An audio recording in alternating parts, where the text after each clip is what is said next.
Bonjour, aujourd'hui on va parler des discussions superficielles dans les familles. Donc vous avez peut-être déjà remarqué que dans certaines familles, on ne parle jamais de sujets approfondis, que ça reste toujours des sujets superficiels où on discute de banalités de la vie quotidienne. Donc dans une famille, les échanges restent superficiels, donc comme je disais, météo, travail, banalité, cela peut avoir plusieurs explications.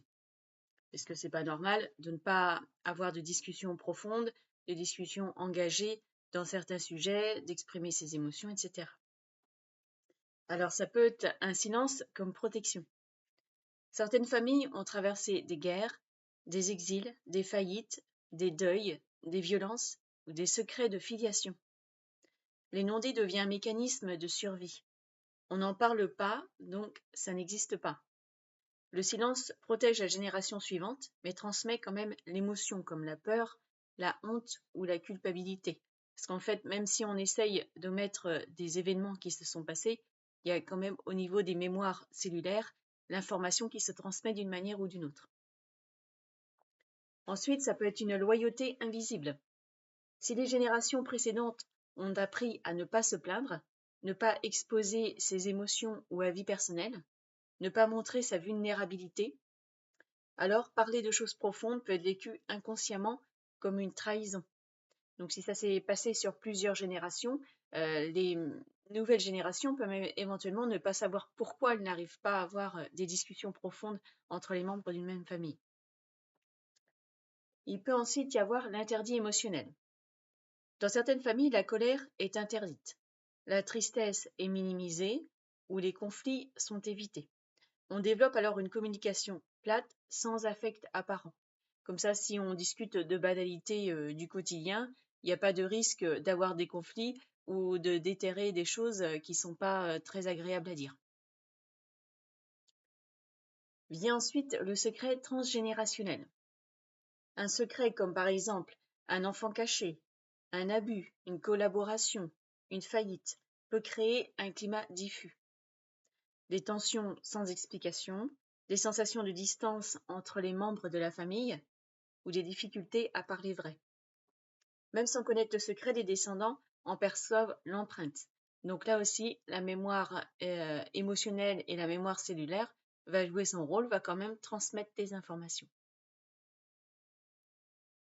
Alors tout ça, on va voir ce que ça peut provoquer chez les membres de la famille.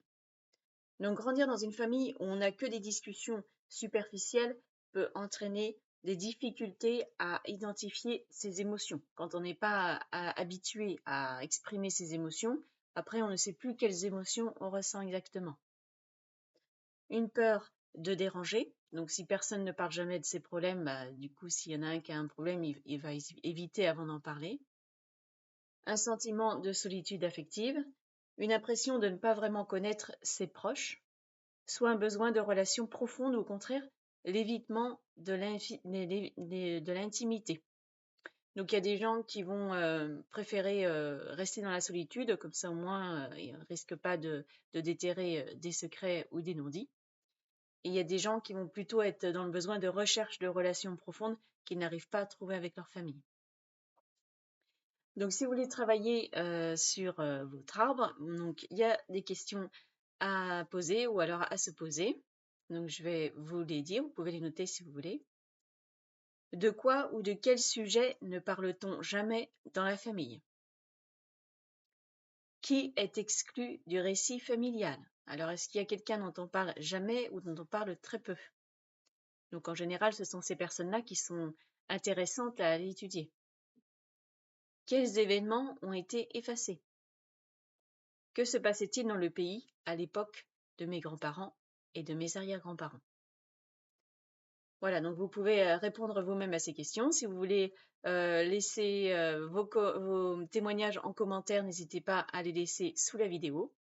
Vous pouvez également laisser un pouce en l'air et vous abonner à la chaîne. Merci, au revoir.